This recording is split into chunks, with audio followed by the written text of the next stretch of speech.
All right. Let's try this again. Let's see if we can work this a little bit better than what we did last time. So anyways, here we are. Live and in style, ladies and gentlemen. The live stream is up and rolling. We are live and in style. This is, of course, the Beyond the Curtain Wrestling Podcast. This is episode number 24, I believe. The live stream continuation of last week where we had a pretty decent success there. So, figure we do it again. Why not? This is the Full Gear preview show. I am the host of the Beyond the Curtain Wrestling Podcast. I go by WF Cody just because of my other podcast that I run, the Fight On Podcast, where we talk about the NFL. Joining me, we've got the man, the myth, the legend. He has his own podcast as well, not only for wrestling, but for football as well. So he has adopted the nickname I gave him for football and transitioned that to his wrestling podcast. So no longer is it the James or the Taking the Bump podcast. Now it's the Buffalo James Wrestling Podcast. Ladies and gentlemen, Buffalo James, sir, how are you doing this evening? I'm good. I'm excited. It's time to talk Full Gear. Storylines wrapping up, getting ready to come to a conclusion here. And I think we got a pretty good card. And we're also going to briefly talk about Dynamite that happened on Wednesday. And just a lot of stuff going on in the AEW world. There was another episode of Dark tonight that I haven't gotten to watch yet. It's just neither of us have. So it's a lot of stuff going on. I don't know if they introduced anything tonight that is important, but let's talk about this show. You can see scrolling down there is your mute your phone. Jesus, what is this? Good Lord. This is scrolling down there on the bottom of your screen is the card for Full Gear with all the stipulations. So let's give it back to the host so he can talk about his show, and let me mute my phone. So, we kind of waiting for a couple more people to come on joining us in here as we're just kind of promoting the live stream. So I know it's very rude and breaking the fourth wall here. Very inappropriate that we're not looking at the camera. Now I'm looking at the camera, so there we are. So yeah, we want to appreciate you guys for tuning on in here. I think that this is a interesting card we've got going on here. Yes, I'm drinking coffee at night. Leave me alone. Got to get some energy. I had to scratch your throat all week, so maybe it's a change of the weather over here. North Carolina is the most bipolar weather in the world. Like he said, though, we've got the Full Gear card scrolling down there at the bottom. Of course, Full Gear is tomorrow night, Saturday, November the 7th at 8 p.m. Eastern. You can find that in the States via BR Live. Across the world, you can get on Fight TV, I believe. And, of course, I think it's on pay-per-view as well. So, interesting show we've got going on here. Before we kind of get into the full card here and give our previews and predictions, I was watching.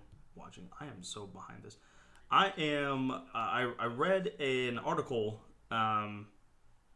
this morning from Sports Illustrated. They interviewed Tony Khan and said that he believes this is the best card AEW has produced top to bottom since its inception last year. And I think that's a pretty convincing statement to make. I thought that some of these other cards that have been top notch. So I'm intrigued to see how this card goes down. But AEW usually does a great job when it comes to doing this kind of stuff. So I just think that we shall see what will happen here. I'm interested to see what will happen. So yeah, whether or not we actually get that card that Tony Khan believes happens, I don't know. But as the card is scrolling on by, guys, give us your thoughts and predictions on what you think will happen as we're going to be talking about these matches. as well as what you guys are looking forward to tomorrow night, what you guys think will be the best match on the card. Like you mentioned, Dark just finished up maybe about an hour and a half ago. Hard to believe that there's another Dark. I got to write that down for our fantasy league. For anybody that's watching, we do have an AEW fantasy league that we kind of run. I kind of run by myself, not really. He's my data manager. I'm the data manager. You're the data manager.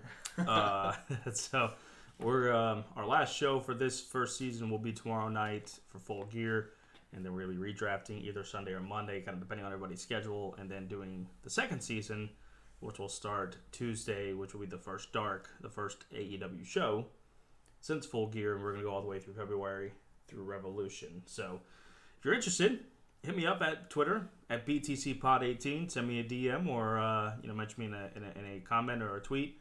And if you're interested, we'll let you on in. Got a lot of people right now, so always welcoming new guests. Or if you want to follow me on Facebook, that's right there for you. Beyond the Curtain Podcast. Give me a DM as well, or do whatever you got to do. So let's go and get into it. Some of these matches I thought didn't have the best build to them, but it's gonna be interesting to see what happens on Saturday night.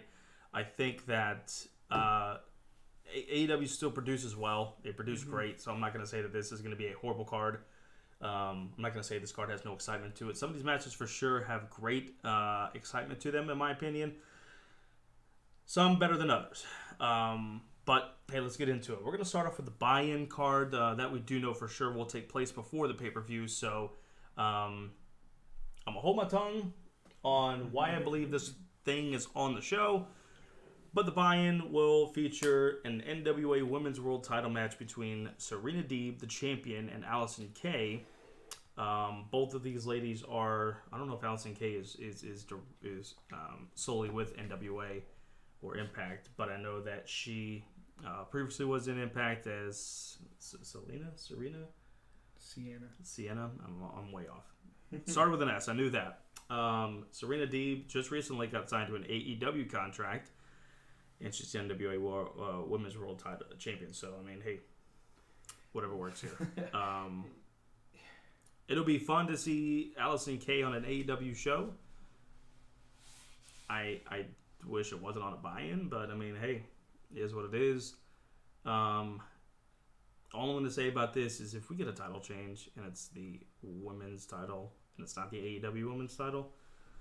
Oh, goodness. Yeah, that's an episode. Boy, you're going to hear me go off during the pay-per-view is all I'm going to say. So just be prepared for that. Yeah, this is a weird match. One, because Serena Deeb, as far as I know, has no affiliation with NWA. And two, Allison Kay was just removed from her NWA contract. So she's a free agent at this point. She no longer works for NWA. So it's just a weird combination. I think it's just a way for AEW to kind of use the NWA belt while NWA isn't really running shows. I'm not sure when they're starting back up, if they're ever even starting back up. But yeah, it'll be a good match. I like Allison Kay, and Serena Deeb's decent in the ring. But yeah, Allison Kay can put in the work. I think this is her AEW debut, and it's on a pay-per-view buy-in. So, I mean, not a bad spot to make your debut. I don't think we'll see the title change. I also think if they were going to put this match on the card, it should have probably been one of the main card shows. But with that being said, yeah, I don't know. There's two women's matches on this card, and I know we talk about the women's division like every week and how awful they're producing it. There's two on the card. One on the main card, this match on the buy-in. And this match doesn't even really feature AEW talent. So, I mean, that hashtag give AEW women's division a chance is a real thing. And, yeah, that's a real thing. Let's just actually get into the real show that will be for. you blow a gasket. Yeah, I'm trying to be very, very friendly on this show tonight. I don't want to go off just quite yet. Now, like I said, if this is like one of the only titles that change the whole night, if it does, oh boy, I'm gonna be absolutely pissed. But anyways, yeah. So I guess if we're gonna give out predictions, I mean, this really doesn't matter to me. I just think Serena Deeb keeps the title. Yeah, should be interesting, whatever. But yeah, so I'm gonna go with Serena Deeb on that one. Is what it is, I guess. Now, if you'll notice on the bottom of the screen there, it does say that this is not the official, chronological order of the card. Down below is just as we're kind of looking at the card, finding out what the card was on, any of these wrestling websites or even AEW's website. It's just kind of just put it on there. So, once again, not this is the official order. This is just what we came up with. So, we'll start off. Let's start off. Where do we want to start off at? Let's go Orange Cassidy, John Silver. Why not?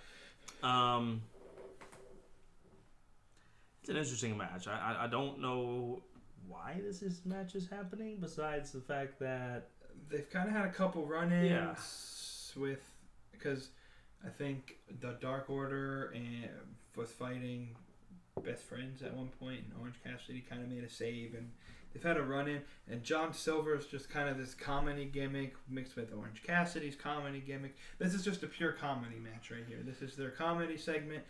Don't expect a solid match, though. I think John Silver is a really good worker, and he can work the crowd. He's very charismatic, and I enjoy him, and I endorse the group he's in. You can join the Dark Order. Sometimes. Sometimes I just don't understand. I just don't understand. But yeah, this is just that was funny. I have an Orange Cassidy. Yeah, how you gonna promote the Dark Order? You got the doesn't make no damn sense. But third party vote. Voting. Anyways. Anyway. Let's not get into that tonight. We ain't gonna get into that. Yeah, so John Silver's very fun. Orange Cassidy's very fun. This is just gonna be a light-hearted match.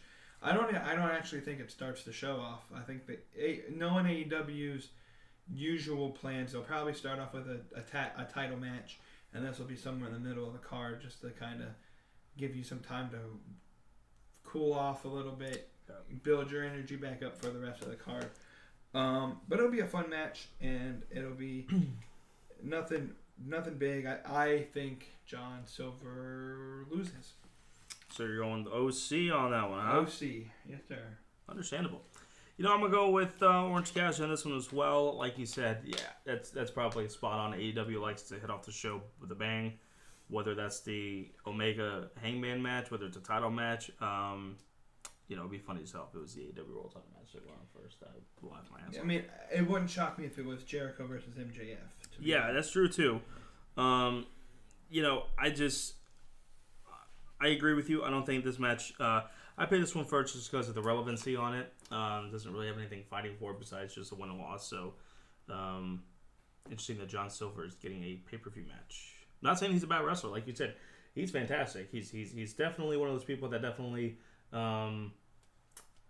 provides comedy, but he also at the same time is like one of those just guys don't think about as a top tier talent in AEW. Once again, I'm not trying to discredit the guy, but it'll be a fun match. I'm gonna go with OC on this one as well. I don't think there's really any use for John Silver winning this match. So I don't know. Fun fact about John Silver, though, him and Alex Reynolds have been in a WWE match before. I just learned that out this week. They jobbed out to Heavy Machinery on SmackDown. Well, that doesn't surprise me. Nope. Back when they were still a tag team. Yeah. But anyway, let's get back to moving on. Let's go for the Elite Deletion match. Matt Hardy versus Sammy Guevara. Matt Hardy, this feud won't die. It may take for one of these two to die for the feud to end. We all know what happened at All Out, a scary incident where they overshot the table. Matt Hardy overshot the table and basically cracked his skull on the concrete. Almost died. almost died. They allowed the man to continue. A couple minutes later, Sammy Guevara is falling off of a truss through a wooden platform through the stage, and Matt Hardy won the, was it a last man standing match, something like that? Yeah. He couldn't get to the 10 count, I believe is what the stipulation was. They or something fast like that. counted him. They did a fast 10 count. Aubrey fast counted. Just so they can get the match over. Yeah, just to end the match. Let's hope, for the love of God, we don't see another one of those again. That was just a scary situation. We all know, if it's any consolation from what the previous Elite deletion matches have been, it'll be cinematic, but it should be fun. It should be entertaining. Matt Hardy knows how to entertain. I think Sammy Guevara has really stood out here recently with this feud. Trying to cut some scathing promos, trying to basically get rid of Matt Hardy once and for all. So obviously this will be the final match of that series. We'll see what happens here.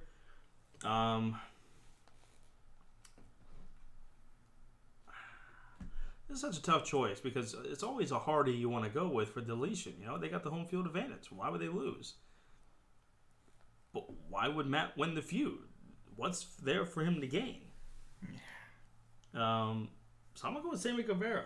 I'm just going with Sammy Guevara. I don't know. Call me weird, call me crazy, but I'm going Sammy Guevara for the winning in this match, just because he's got more to benefit for winning this feud. Well, I'm going to differentiate with you on this. I like Matt Hardy. Solely because if you've just followed the string of deletion matches, final deletion, the Elite deletion now, they've done a few more WWE ones. It always ends up with Matt Hardy winning. So I'm going to just follow that trend. And my gut says Matt Hardy wins. I follow my gut. But yeah, this could go either way. I think this will be a cinematic match, so it's probably already been recorded. And so hopefully it's a safer match than when they had it all out. Because you don't want to scorn Rebby Hardy twice. AEW. She let you go easy last time. She laid into them, though. Yeah. I'll tell you that much. They'll have no fury like Rebby Hardy. Yeah, like a Rebby scorn. Yeah. Yeah, but no, it should be a solid cinematic experience. I expect, honestly, to see the drone again. Maybe Senior Benjamin will make an appearance. Maybe the golf cart will make an appearance again. Who knows? They may throw out all the kicks and whistles. Yeah, they'll throw everything out. There'll probably be some jab at Jeff Hardy somewhere down the line, somewhere in the match. You have to figure that's gonna come, right? Yeah. Like a fake Willow or something like that. Really does it.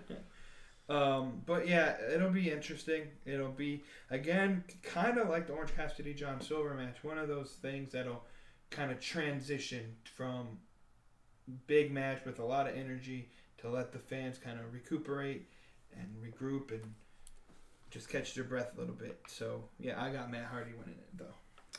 Interesting. Like the differential of opinions there. Let's move on. We'll get to our first title match, AEW title match that is on the card. We'll go with the women's world title match.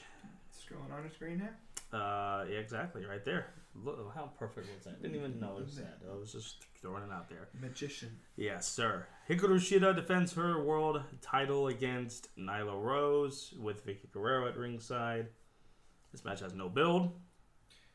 Well, okay, sorry. They had Nyla threw out a challenge, or Vicky threw out a challenge. Shida accepted it after July. After that, well, she accepted 2 weeks ago. After that shit show of having a stupid. Anyway. That women's match. Anyway, so yeah, Nyla versus Shida. This is a rematch from Double or Nothing in May, where Shida won the women's world title.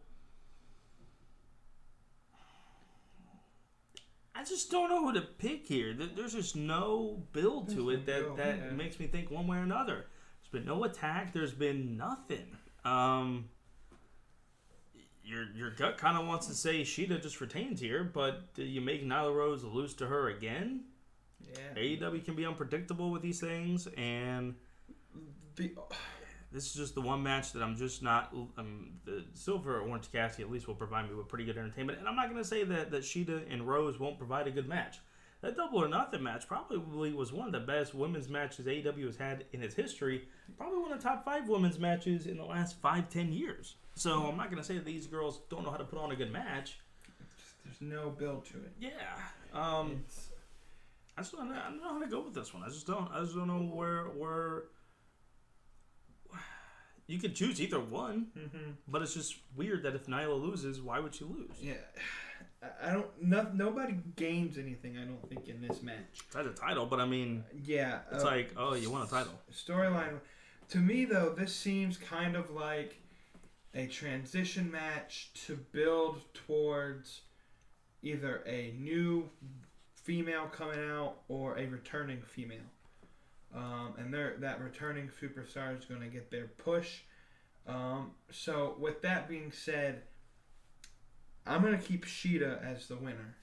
Just solely because I think they're going to push someone as a returning superstar ready to fight. It's either...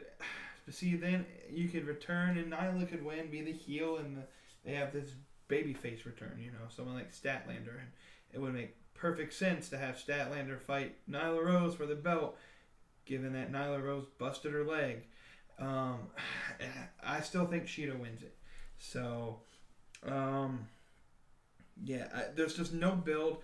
I love women's wrestling. I think if this match had its proper build, I would be excited for it. There's no excitement for this match. This is going to be one of the matches that I'll pay attention to, maybe for like a live tweet or to get my 2 cents across, but there's no natural excitement for this match. Like, I'm not really 100% sure how this match is going to go. There's no build to it. There's no storyline behind it. It's just kind of thrown together to get the title on the show, which I appreciate that they have the title on the show, because, other companies would just be like, yeah, let's just forget that title. We haven't built a story around it.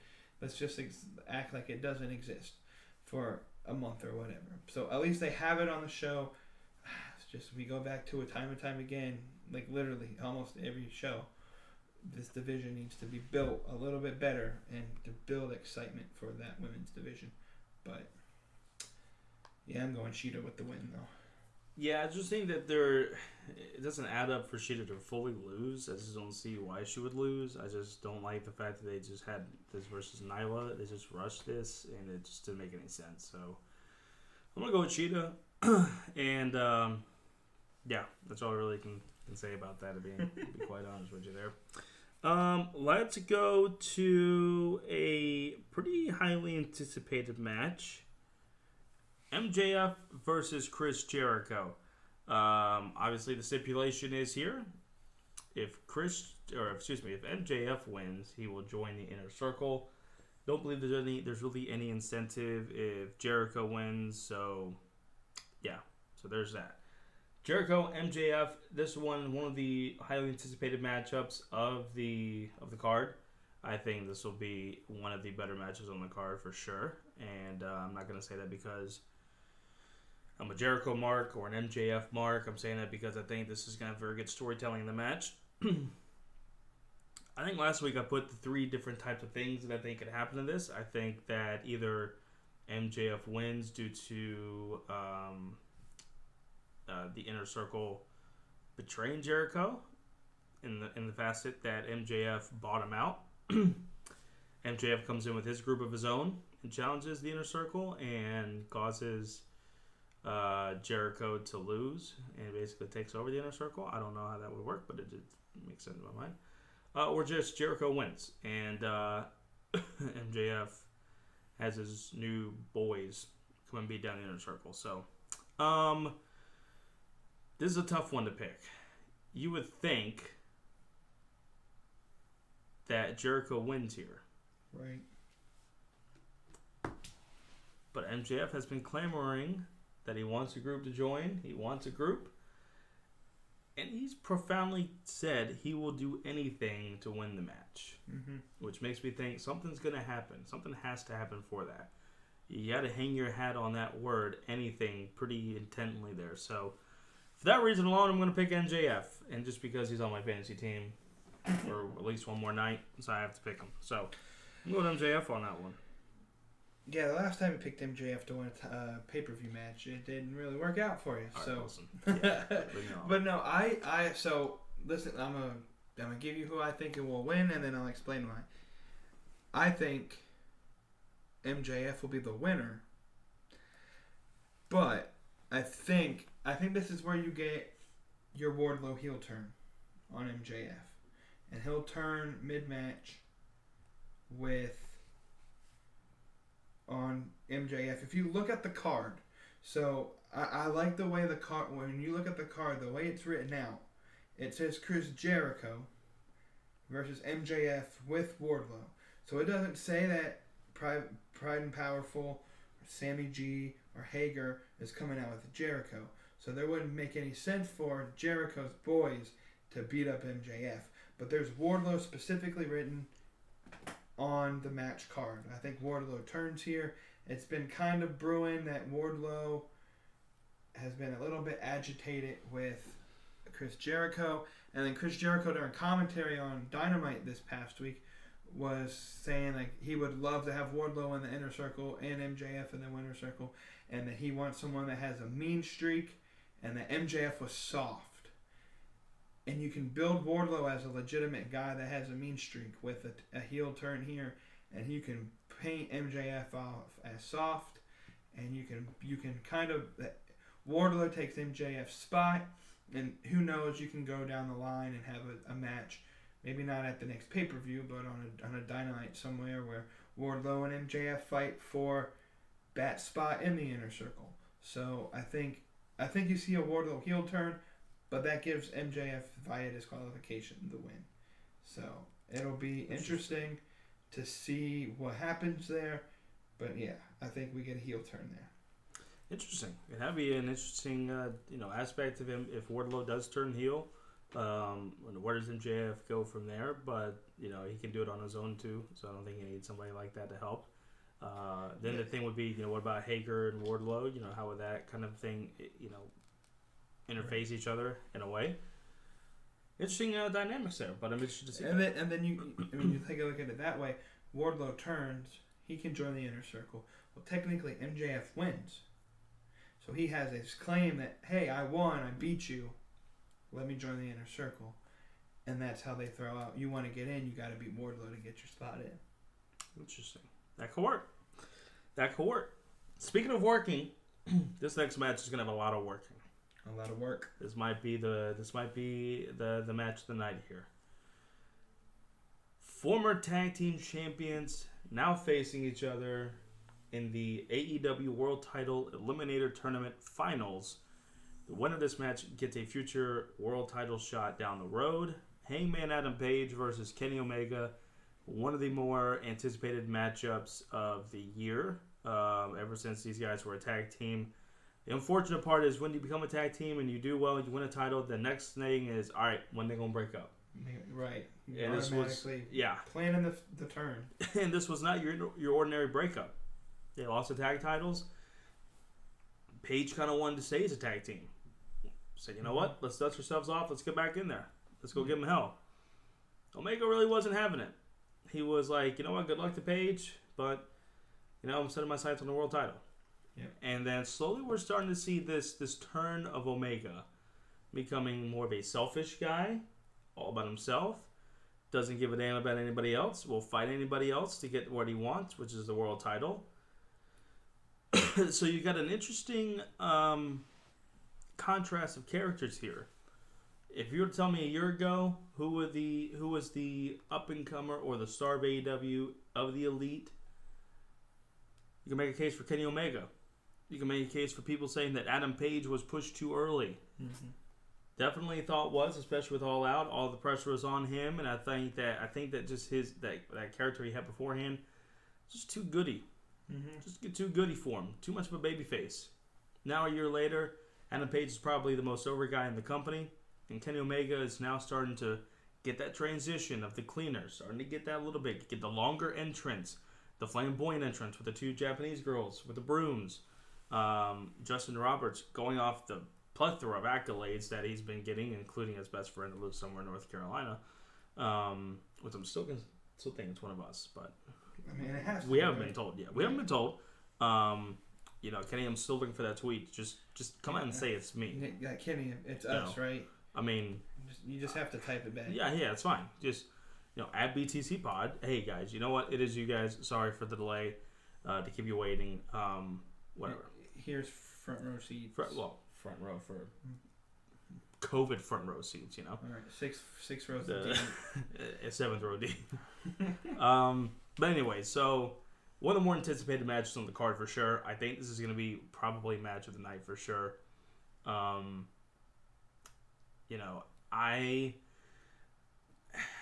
too much of an analytical person in that I'm looking at, okay, if I'm looking at this card, I'm not looking at, all right, I'm going to pick this match and then we'll pick the world title match. No, I'm looking at the world title match first and then saying, okay, is AEW going to go down the face versus face, heel versus heel?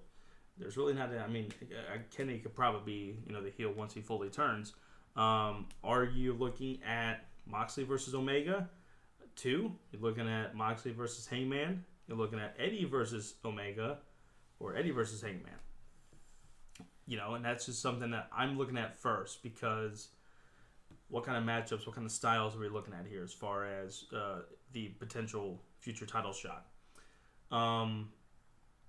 But at the same time, Tony Khan in that Sports Illustrated, interview said, especially he was the agent for the Casino Battle Royal, where it was Eddie and Lance Archer as final 2, and they're both heels. And he's like, you know what? I think it got a good reaction. I thought it would get a good reaction. Fire the crowd up, and that's kind of what happened. So I don't think Tony Khan is afraid to go heel versus heel. Babyface versus babyface. Technically, that's kind of what this match is, unless, one of these guys kind of turns in the middle of the match or at the end of the match. So this is probably the toughest match to call, in my opinion. Just because you got to look at it from who's going to win the world title. Then you go to, all right, which one of these would either kind of make a better matchup, face versus heel wise, or just overall in ring work. I'm still kind of 50-50 on it, but go with the gut. The man's time is now, man. He's over. He's over, brother. He's over. Woo! Look up Ric Flair Baltimore promo from 1999 WCW. Or 1998. You'll understand what I'm talking about, Baltimore. So I'm gonna go with Adam Page. Oh, I'm gonna go with Adam Page. That's the gut, man. That's the gut. Yeah, no, we are going to have to disagree on this one.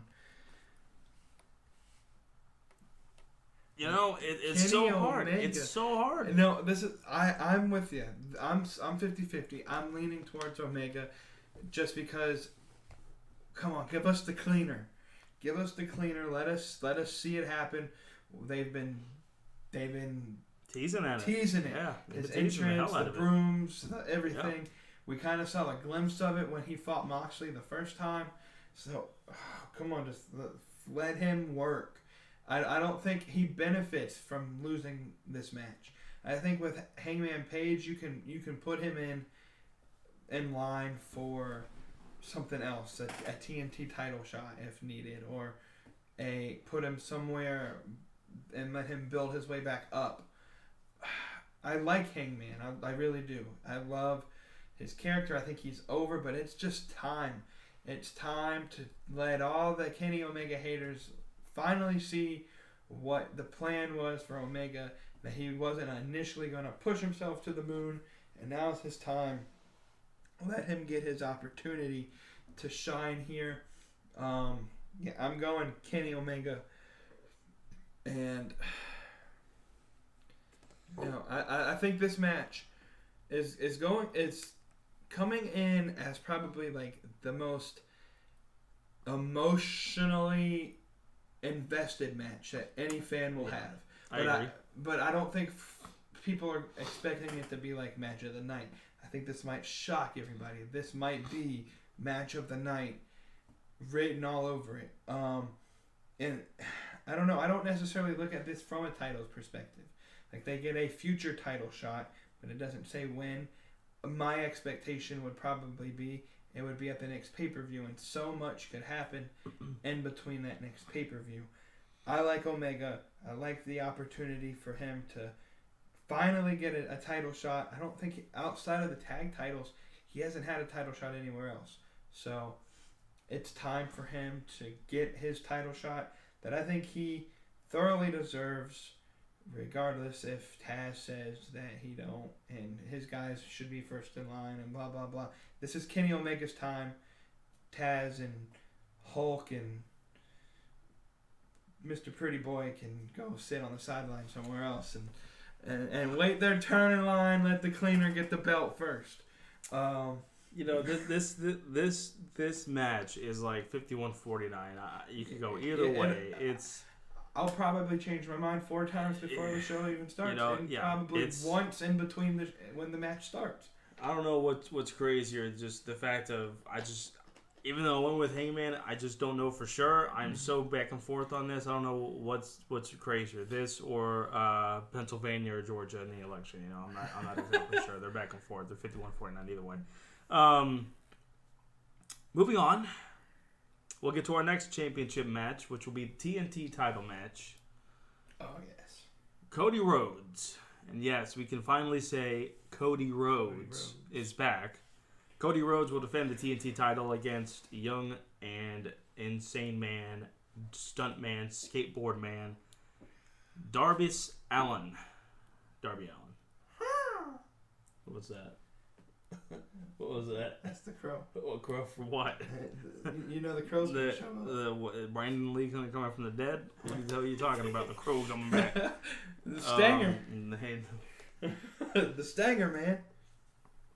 This mother trucker swore up and down at All Out Sting was coming back because some fangirl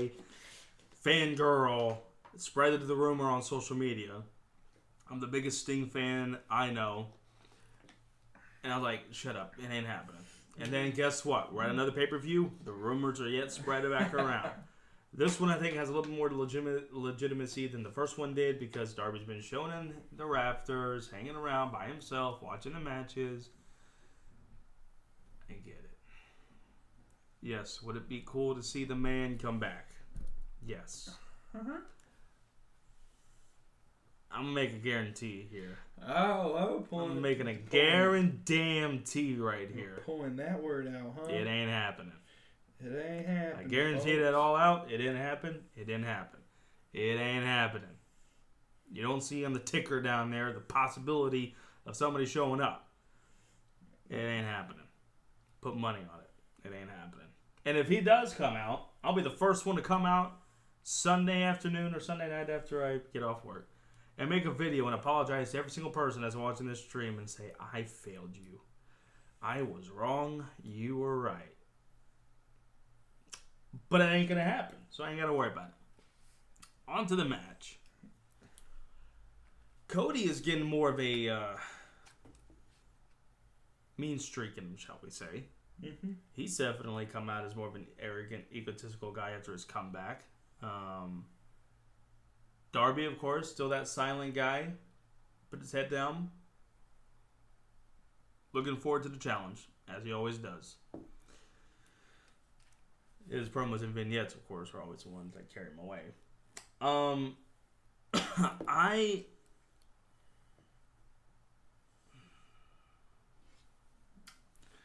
I just don't see Darby winning. Yeah. I don't know why. I'm not saying he's not championship material, but I just don't see the guy winning. I just don't see what. It's weird to even say this. It's Darby winning a title just looks awkward. I guess because he's not your traditional champion. That's what makes him interesting. Right. And if he wins, I'm not going to be upset about it. It's just going to be like, damn, he's a champion. Mm-hmm. He's going to carry that gold thing around his waist? No. What the hell is he going to do with this title? Throw it around all over the place? Like, I think Naito did with the IC belt. Somebody did that in New Japan. I'm just gonna go Cody here. I think it's a smarter pick, safer pick. If you're in Vegas, I'm sure you're definitely betting on Darby. But that's what I'm gonna go with. I'm gonna go Cody on that. Yeah, I like Cody as well. I think not necessarily because Darby looks weird as a champion. It's just this isn't the title to give Darby. I know. Look, this is gonna be a good match. Every time Darby's in the ring with Cody, they put on great matches. You'll see a lot of blood in this match. Expect nothing less than like 3 blade shots in this match. 1 to Darby, 2.5 to Cody, and then Arn Anderson's gonna somehow get 1 as well. So yeah, it's going to be a pretty decent match, I think. But no, Darby ain't gonna win. This isn't the title that you need to give Darby. I don't. He doesn't gain anything from winning the title. Nope. Darby's mystique comes from not having to be in action every week. No.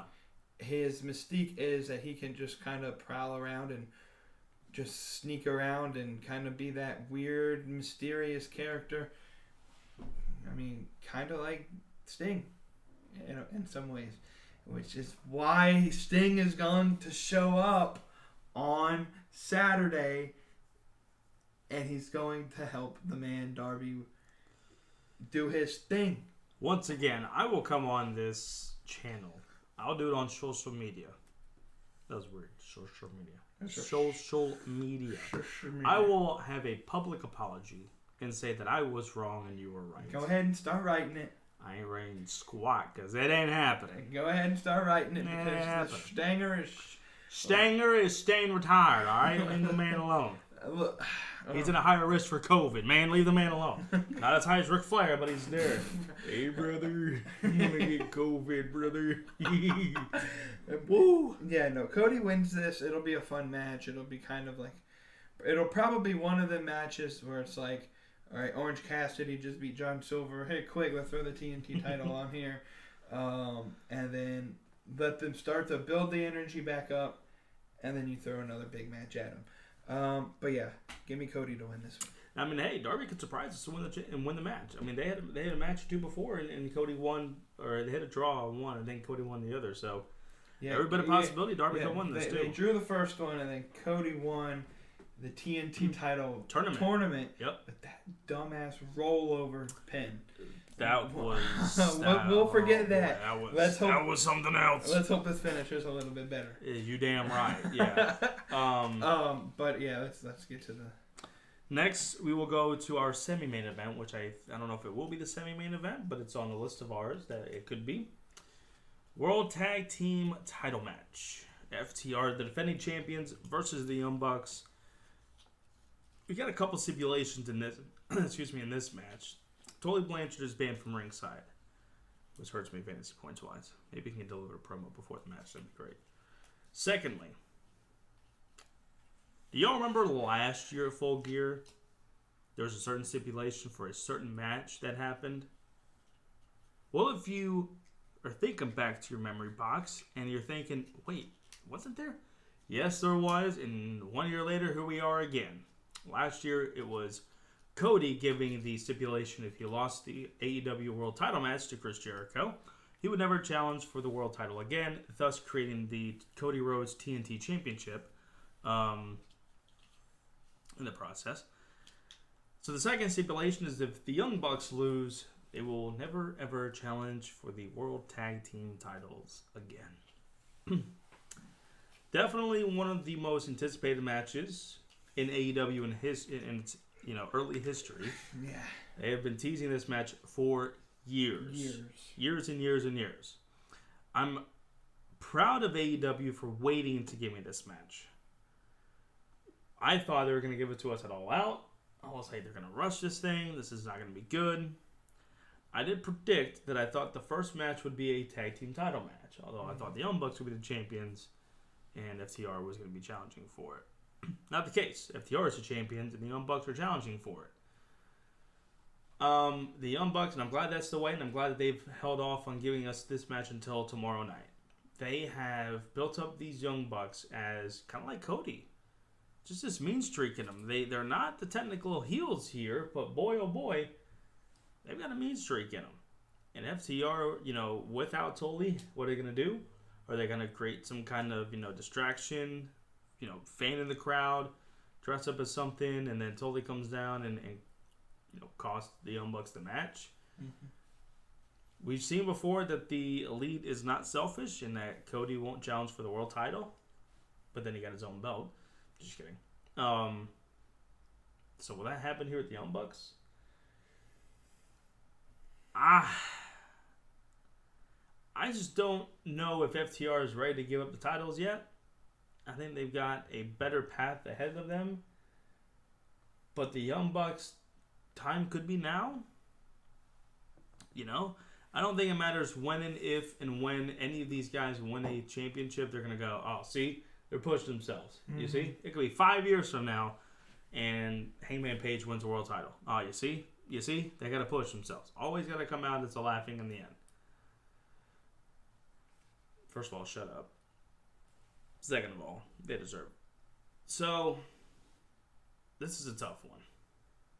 Just as, maybe not if tougher than Omega and Hangman. But, once again, going with the gut on this one. Going with the gut. My gut says that the Young Bucks will win the World Tag Team titles. Really? That's what I'm going to go with. Yeah, I gotta go Young Bucks as well. Good gosh.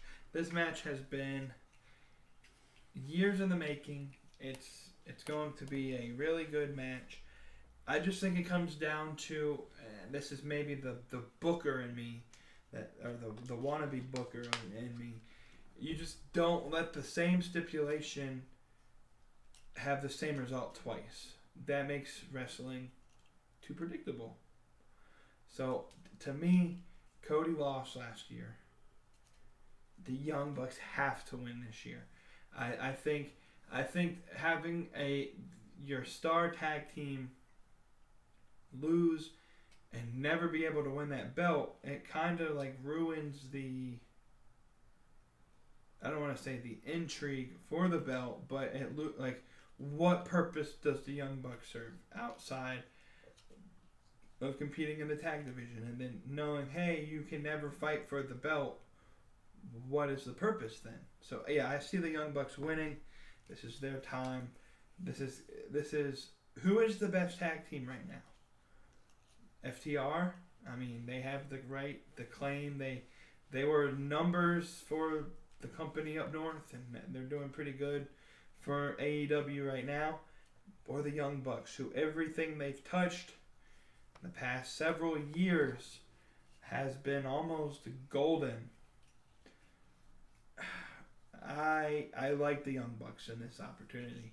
Again, it's one of them things, kind of like Kenny, where they haven't pushed themselves.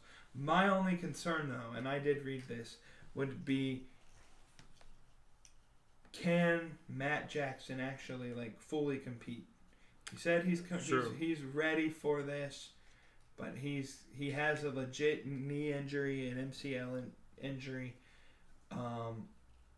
Would they put the titles on the Bucks, knowing that if he fully injures that ligament, he's probably out for 6 months? And at that point, what happens? I mean, I guess it's better to have him win it. He injures himself, and then they just strip him of the belts, and they can fight for him later, than to have him straight up lose, and whatnot. But I don't know. It just, from a logical point of view, I'm looking at this logically. You gotta go with the Young Bucks to win this one. Exactly. It's gonna be an interesting match nonetheless. I think it'll be one of the better tag team matches ever. The injury, does it affect it as much? Whatever it hasn't been torn, I think might get torn tomorrow night. So that might factor the outcome. For the comment there from Universo, not a big Espanol speaker, but the show is mañana, tomorrow night. Mañana tardes at 8 o'clock. Oh man. Hope that helps. I'm trying. Your pandering is worse than Joe Biden's efforts there for the. Listen, my opening speech is to the fellow Americans of the Foot Foundation. I love squirrels and mushrooms baked in a toaster. Anyways, you're welcome. Then we get to our world title match. Main event here. I Quit match for the AEW world title. Jon Moxley defends against Eddie Kingston. If you would have said to anybody, say before All Out, that after the tryout match, I guess you want to call it, that Kingston had against Cody for the TNT title, would Eddie Kingston be main eventing an AEW pay-per-view in 2020? No. I don't think anybody would have called that. You would have been so shocked to see him not on the beginning of the card. Yeah, that's true. Not on the buy-in. And here we are, main event of one of the biggest shows in AEW's history. We probably said every single pay-per-view. For the world title, this is his second time facing Moxley.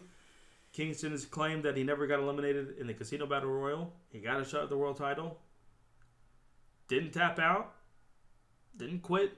Didn't get pinned. But Moxley still kept the title. So here we go. I Quit match. The only way you can win is your opponent has to give up, or basically he has to die.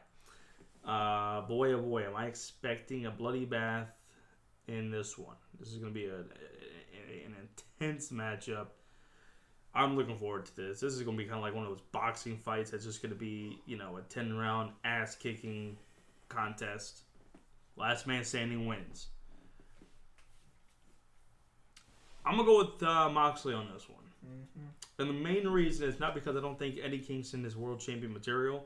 It's not because I don't think Eddie Kingston has it to be a world champion, or that he can't beat Jon Moxley, or the creative team doesn't want him to win, or anything like that.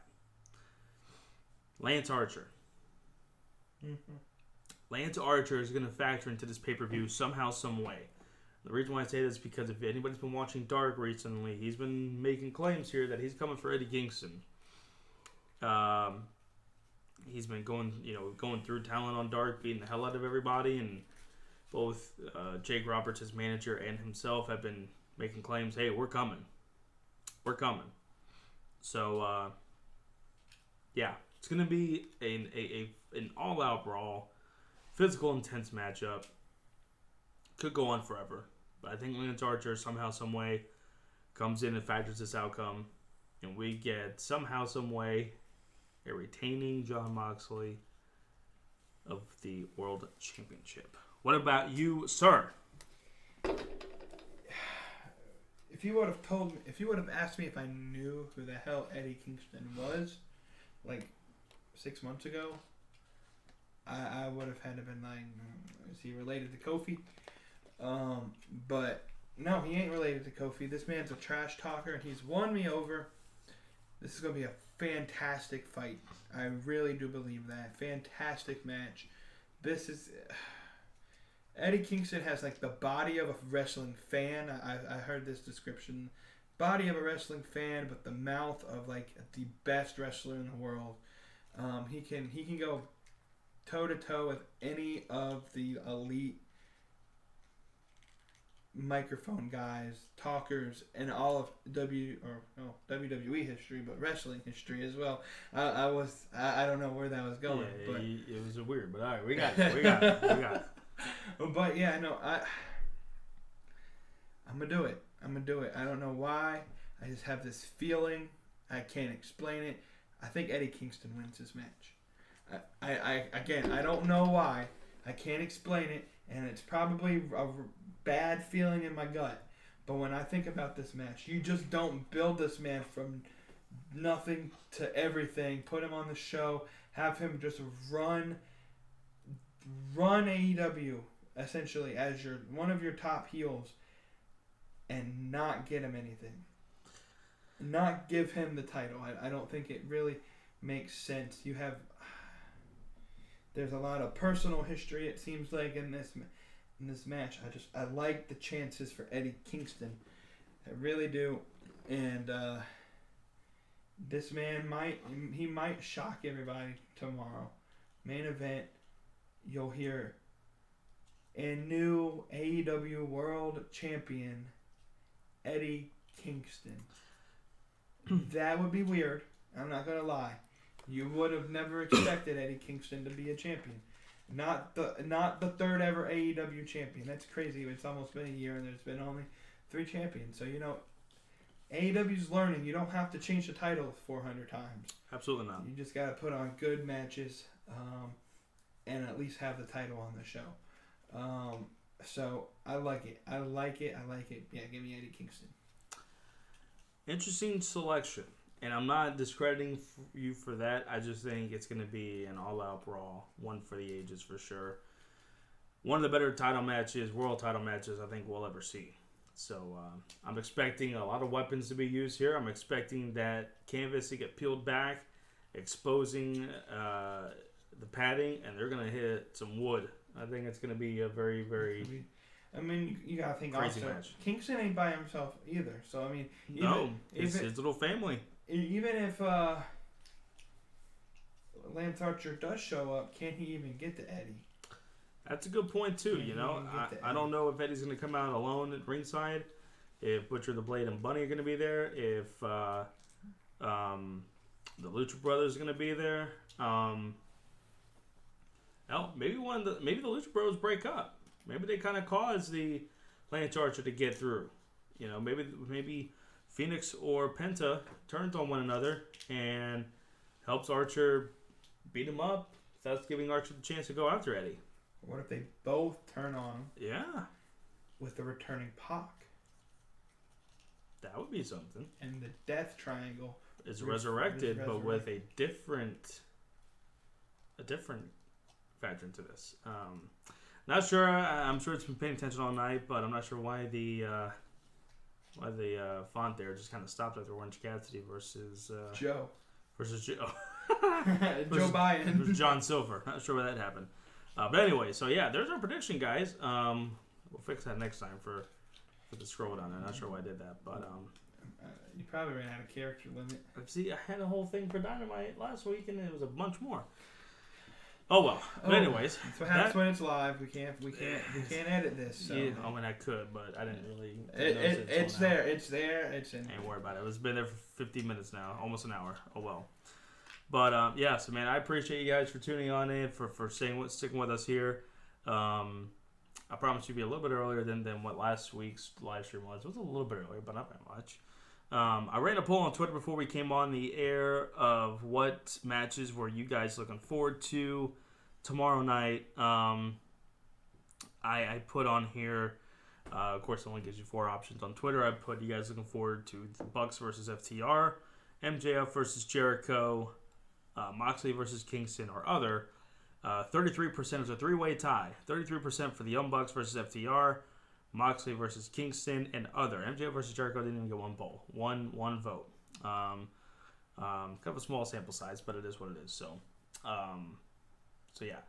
Tomorrow night, AEW Full Gear, live on pay-per-view, Saturday, November 7th, 8 p.m. Eastern. Of course, you can watch it on BR Live here in the States. Fight TV for international folks, as well as standard pay-per-view to find that and get that pay-per-view ordered and sit with us, watch with us. We'll probably live tweet throughout the show too. Give our thoughts about that. Maybe we'll do a review show Sunday or Monday. Don't hold us to that. Maybe a quick one. Don't take our word for it. But we'll definitely get back to the regularly scheduled program of the Dynamite reviews. We'll probably keep doing these live streams, man. They're fun to do. I like them. Got a load of interaction tonight on YouTube, so should be fun. Appreciate you guys for tuning in. Like I said before, you can follow this man, Buffalo James, and his wrestling podcast at where? At BJW Podcast on Twitter, and just search up Buffalo James Wrestling Podcast on Facebook. And yeah, you can go and they got merch links there. Teespring has a new updated way of sending you the link is very confusing. It would confuse you more saying it out loud. Then just go to the Twitter page, go to the Facebook page. The link is in every bio that I can put it in. You can buy the merch there. I have a shirt. I kind of stole this man's thunder a little bit. You can go buy the hashtag give AEW women a chance shirt on the Buffalo James store. Half the proceeds go towards me because he stole it from me. So I didn't really steal it from you. I just kind of made a variation of it. You saw it. Listen, if we're going to get into a trademark war, it's going to be like Cody versus WWE all over again. Yeah. Of course, guys, you can follow us with those links there on the screen beside us. Facebook, Beyond the Curtain podcast. Don't post a whole lot there, but I'm trying to get back into the swing of things on that and posting more. Of course, my main point of contact is on Twitter at BtheCpod18. We're almost at 1,200 followers, guys. So 2 followers away from 1,200. Let's see if we can get to that before the pay-per-view tomorrow night. Of course, once we get to 1,500, it's going to be a giveaway. Not sure what that is yet. Once we get to like 1,400, we'll definitely be able to let you know about that. So, of course, I do have a Pro Wrestling Tees store, prowrestlingtees.com/Beyond the Curtain Wrestling Podcast. Got a couple shirts there, guys. As always, 20% of your order goes to a charity of your choosing. I will do that within 1 week of your purchase. Provide you proof of that as well, so that way you know for sure that I am a man of my word. If, for whatever reason, you don't get that message that I have sent the 20% of your purchase to charity, then I will fully refund your order, and you will basically get that shirt for free. So it's a win-win either way, right? So yeah, appreciate you guys tuning on in. We got to the 1 hour mark. This fool is going to put this right in front of my face. Don't join any Dark Order. Join the New World Order, if anything. Not the real one. Join the kayfabe one, alright? The kayfabe NWO. So, with that being said, guys, hope you enjoy the rest of your Friday night. Enjoy the weekend. Hope you guys tune in to watch Full Gear. Pray for everybody. Pray for the country. Pray for your neighbors, your family, your friends. But most importantly, stay safe, stay healthy. Hope you guys watch the pay-per-view tomorrow night. We'll do a recap of that and the Dynamite review next week. So with that being said, for Buffalo James and myself, we're tuning in. Appreciate you guys signing off from now. We shall see you guys.